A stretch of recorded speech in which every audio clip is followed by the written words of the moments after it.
Hey guys, it's John here today. We are doing a March garden tour. It is really early March right now, and there's so many things blooming, and there's so many things about to bloom that it's just a really pretty time in the garden right now. It's a beautiful um, 70, it's going to be 70 degrees today. We just got out of a heat wave. It was in the mid to upper 80s last week, so I'm glad that's over. Some things look kind of spent because of that, and I'll show you guys that in a little bit. But we're going to start off our tour with all of our tulips. These are all of our cut flower tulips that we grew in grow bags and just containers. We ran out of crates. Typically, we grow a lot of our tulips in just like bulb crates. I'll show you guys those on the other side of the house, but we grow a lot of our cut flower varieties that we'll use inside for vases in those crates. So we grew them in grow bags this year, just a really shallow grow bag, and it turned out so well.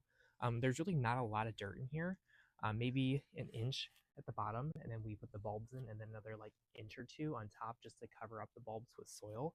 And I seem to be pretty happy. This is the west side of our house, which usually I wouldn't recommend putting tulips on the west side of your house, but it really does not get a lot of sun right now just because we do have two trees here and we're in between two houses. It probably gets about 2 hours of direct midday sun, but usually for the most part it's in the shade. So that really helps the tulips stretch a little bit being in shadier locations. So this is just a mix, you guys. We just threw all of our bulbs in here. We did not label a thing, and everything looks so good. Look at all of these about to bloom open. We treat all of our tulips like annuals. Annuals. A lot of cut flower growers will treat all of their tulips like annuals, and they're just not hardy in our zone. So when we harvest them, we'll take a tulip bulb like this. Oh, this one cracked. We'll take a tulip like this that has just a little bit of color showing. This is a great stage to harvest your tulip in. This is another great stage as well. Like when you see this, this is a single tulip. So we'll actually come at the base and take out the entire bulb here when we're harvesting, and then we'll cut it like that. So anyways, that's what we've been doing, and then we typically use them, bring them inside, put them in the cooler, and then we'll use them for our flower arrangements. We have so many pretty colors. This one's a really pretty fringe one. This one's called Fabio. That's about to open. Look how beautiful that's going to be. Let's see. We have, oh, this looks like a really pretty peach parrot. I don't know the variety on this one, but that one's going to be really pretty. We have some Columbus back here. Again, these are just going to burst open. These are great stages to harvest all of your tulips in. And then we have a couple mixed varieties back here. We have some white ones back there. So anyways, that's what the tulips look like. Oh, we have this container. I'll show you guys this raised planter on the side of our house. This one's right in front of the window, which is so fun to look at. But we have the cyclamen here. We need to deadhead these. We have some houseplant ivy and some, gosh, lamia. Is it lamia? I believe that's what it's called. It's in the mint family. It's really pretty to look at. And then, of course, this really pretty red kale. I believe it's red boar, but just the stems on the red boar look really pretty with the cyclamen here. So anyways, I'm really happy with this and really love looking at this every single day from inside. So we're going to go to the regular container garden, the main container garden. Over here,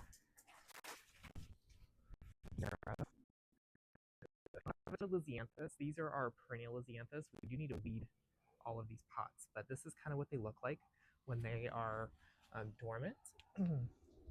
We cut them back, and then they just lay like this all winter long. Once it warms up, probably the next week or two, we'll give this a really nice dosage of fertilizer so that they can put on a ton of new growth. It's so pretty having Lisianthus here in the winter time. Okay, as I was saying, we're going to start fertilizing these in about a week or two, and these are going to be blooming absolutely beautifully. Probably in June. Typically, our second year Lisianthus bloom in June, and our first year planted Lisianthus will bloom in like late June, July. So that's a really great succession planting method. So anyways, these are the perennial Lisianthus from last year, and they'll look really pretty. These are some amaryllis blooms we have over here. We just started watering these. These go dormant, so we'll stop watering these all winter long, and then now is when we typically start watering them again, and they're starting to push out a lot of new growth, which is a good sign, and they usually bloom for us in, gosh, like April, May. So I'm excited to see that and have them blooming. It's always fun to see amaryllis blooming in the springtime because you think of them as like Christmas plants, but this is the rest of the container garden. A lot of these ornamental kales are kind of at the end of their lives. Once they start blooming, they're kind of done at that point. Um, you know, that's the end of their lifespan when they shoot up these blooms. I mean, the blooms are kind of pretty, but we mainly grow them for their foliage, not their flowers. But in between all of them are the primroses, and they look kind of, some of them look kind of sad because we had, again, like I said, with that 85-degree heat wave last week, and I kind of fried a few of them, but that's totally okay. They've been blooming all winter long so far, and they look so good. This is another bench with the kales. This one's more of like a pink and white theme, white cabbages and the pink primroses. We have some really pretty champagne primroses that we might tuck in here instead of these.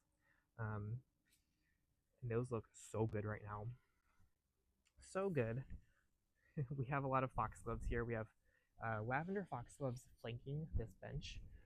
These are really pretty Camelot foxgloves that will be so pretty probably another month or so. They're a little bit behind this year, but that's okay. We have some delphiniums here. These are the lavender delphiniums.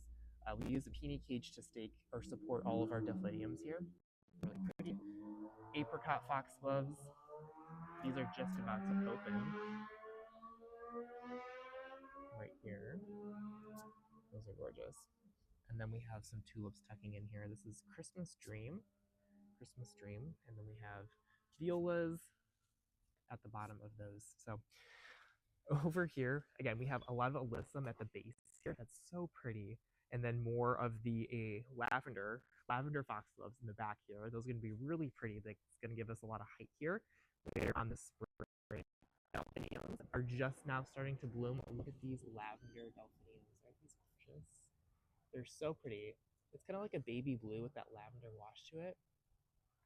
Absolutely stunning.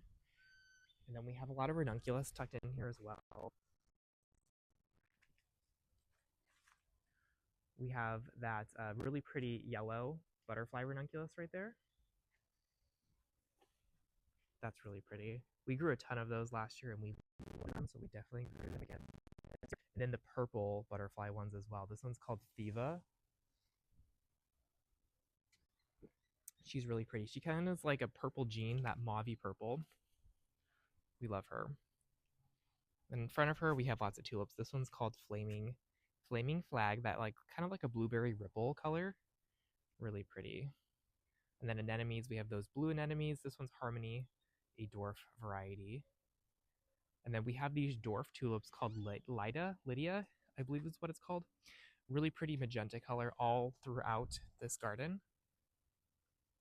Really gorgeous. And then the poppies are just starting to bloom as well.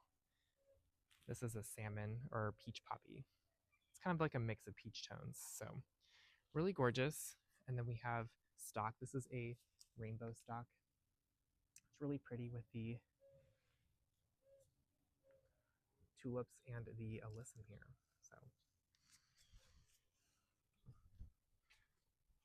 So we have more dianthus back here. This is a Amazon neon purple. Yeah, Amazon neon purple.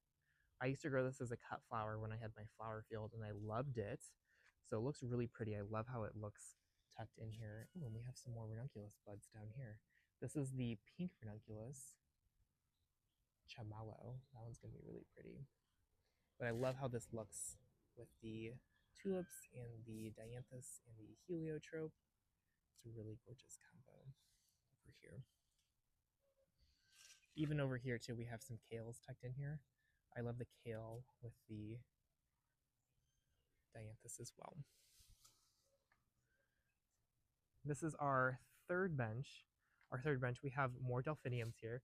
This is the more lavender delphiniums. We have the, what is that? Pink Panther foxglove. That one's a really pretty, like a spray foxglove. They don't send up like a one massive bloom.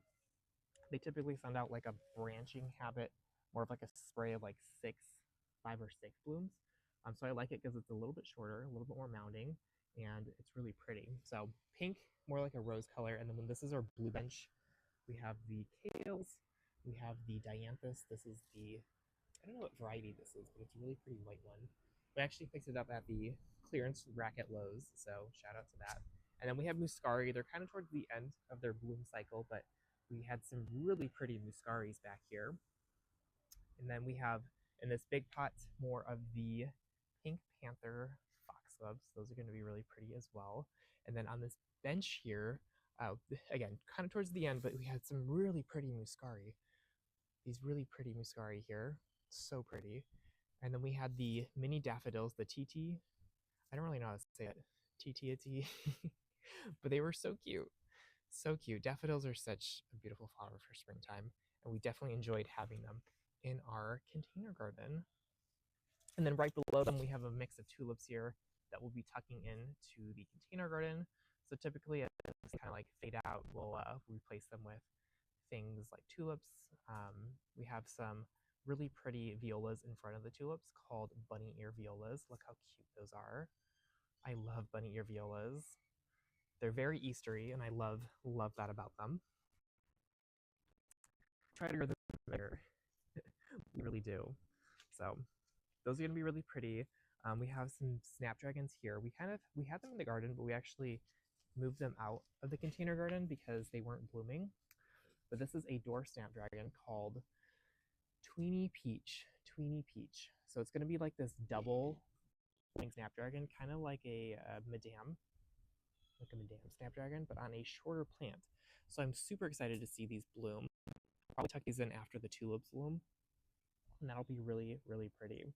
These hyacinths we put in these bulb pots that are so pretty. They smell amazing. I love hyacinths, and they're so cute. They're so cute. I wish you guys could smell these. Ah, no, they smell amazing. They smell so good. And then right above the hyacinths, we have this Scenaria. I don't really know how to say it, but it's a pastel mix.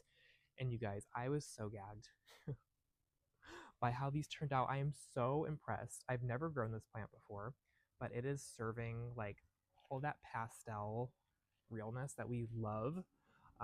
Just such a really pretty unique flower, and I love the colors in it. I love these like really pretty like periwinkle colors. Like that is so gorgeous. But I love this like mix of periwinkle and blush, like that like oh, I don't know what color this is, but it's so pretty. So pretty. I love it. Definitely will be growing these again, and they actually like a little bit more shade, I've noticed. This does not get a ton of sun, it just gets bright indirect sunlight, and they are so happy. They like to be on the shadier side, especially as the temperatures warm up.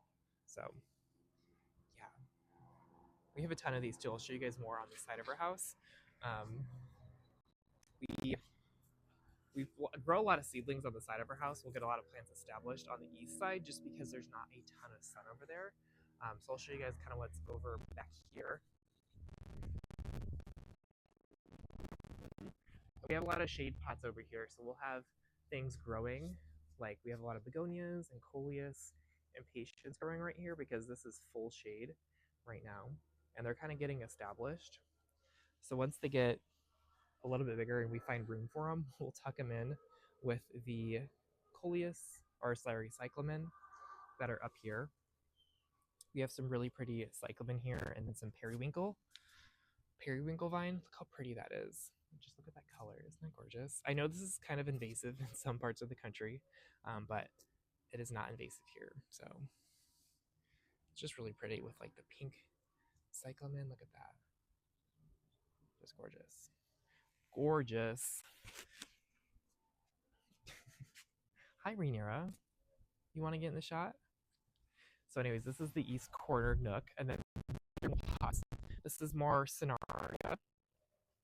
Absolutely stunning. Look how beautiful these are, you guys. Ugh. So pretty. I just didn't have room on the benches. I grew so many of them this year that I just put a lot over here. And then these are the primroses, my pride and joy. They are absolutely everything. This is a champagne. I think it's Perdisio champagne mix. And it is just a really pretty mix of this like darker, like mauvey red with this mauvey lavender with these corals. I just love all of these primroses. They are the cutest thing in the world. Definitely will be growing more of these. This was a new one that we grew, like I said, and I am I'm obsessed. I'm obsessed. And there's 4 in each pot. This is a 6.5-inch pot, and there's 4 plants in here. Probably could have done 3, but anyways, we planted those back in November as tiny little plugs in these pots. So we have more primroses over here. These have been blooming for quite some time, so probably like at least 6 weeks now. So they're sort of at the end of their lifespan. They're definitely a little bit tired here, but these were so cute. We had pink, the apricot. We had some pots over here that are really pretty. And this is kind of like a mix of the pink and apricot and champagne we had down here. These just never made it on the stair step bench. Maybe we'll put some out there, kind of replace ones that look kind of bad. But anyways, we just have extra seedlings over here that we will be planting at clients' houses. And yeah, these are all the crates. These are all the crates that we typically grow all our tulips in. But this year we decided to grow all of our ranunculus and anemones in here. In the years past, we had a field where we would grow all of our bulbs, or sorry, all of our cut flowers, but we don't have our flower field anymore. So we decided to make a makeshift flower field in these bulb crates. And I think it's the perfect thing. We just line them with some landscape fabric and some soil, and they are all looking so good, loving their lives. We were mainly just growing ranunculus and anemones in here, but if all goes well, I might actually try to grow some Lisianthus later on this spring in here. I think those might do really well here, and we can always add like some rebarb to support them if we need to like put some netting on them. I think that would do really well. But anyways, we have our anemones and ranunculus back here. These are the ranunculus that are just starting to bloom. We have lots of new varieties that I can't wait to share with you guys. So we're going to go to the back of the property and show you guys everything we have in containers now. We have lots of really pretty ranunculus blooming, and then these are where a lot of our containers that will go in our main display go. And they're just waiting to kind of bulk up and look pretty. So over here we have dahlias. This is a Karma Bronze Dahlia. Those are really pretty. We grew a bunch last year, and we cannot wait for them. Typically, we don't grow a lot in these red pots, but we ran out of terracotta pots, so we just stuck them back there. We have more delphiniums back here. I actually need to stake these. We had a windstorm yesterday, and a lot of stuff kind of knocked over, so always stake your delphiniums, you guys. Always stake them. These are just some extra plants we have. We have a Dracaena. We have a rose we need to plant at the client's house. Oh, we have this really pretty butterfly ranunculus. I believe this is Musa, M-U-S-A, but I could be wrong. She's really pretty. I've never grown this particular color before. I need to add her to the container garden. I somehow planted a mix of butterfly and regular in here. Regular, like normal ranunculus, but it's still going to be pretty regardless. Behind her, we have some really cool campanula. I always try to grow this pink one every year, but it's a dwarf campanula. And it makes these really cute. I'm just going to pick one off. These really cute flowers. That. This is a balloon flower. But it's really fun. When it rains, they'll fill up with water, and you can like come out and like dump them out. It's like a little fairy teacup, but just the cutest thing. So perfect flower for springtime. We have a few pots of these. Once they start blooming a little bit more, we'll tuck them in back there. They usually hit their stride in like early April, so probably like a month from now. Back here we have a lot of mums that we need to cut back. These were looking really pretty back in the fall, but spring is a great time to clean them up, kind of make them look nice, and maybe take cuttings of them. We actually can propagate them very easily by cuttings. We have a peach tree right here, looking pretty. In the back, we have some ranunculus, you guys. Look at these. These are white ranunculus. They are Amadine white. Look how pretty these are. I didn't realize I grew literally all white ranunculus in the back. This was a mix that I had left over from a client's house. And they all turned out to be white, which is really pretty. So gorgeous.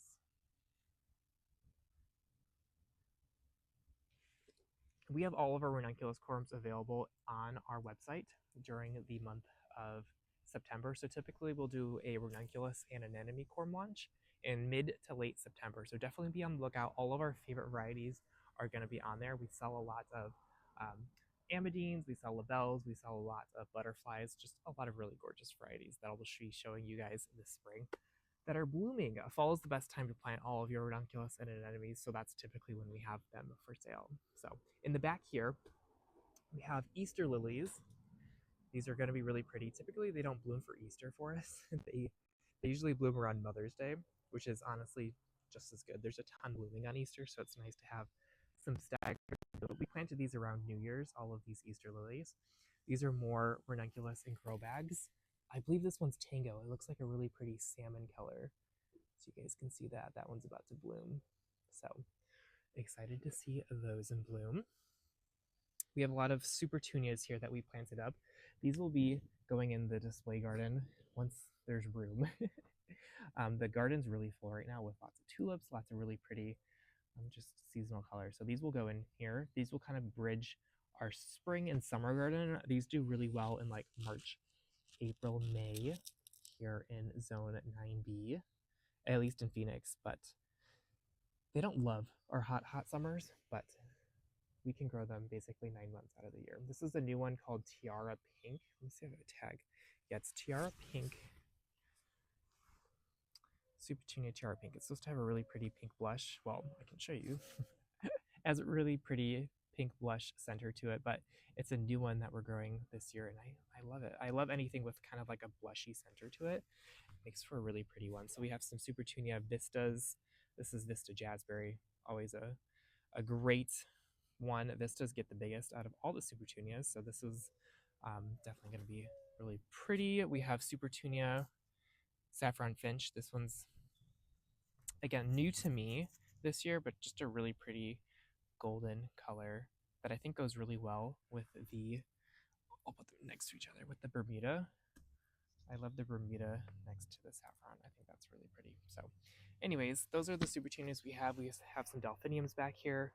We had like a bird problem. A bird like ate some of the ones in front, so there's only like 2 blooming in this one. But anyways, they're going to look good regardless. We have a few more petunias down here. Supertunia Bordeaux, and then we have some Rudbeckias back here as well. We have some Rudbeckias. We have the Irish Eyes and the Sahara.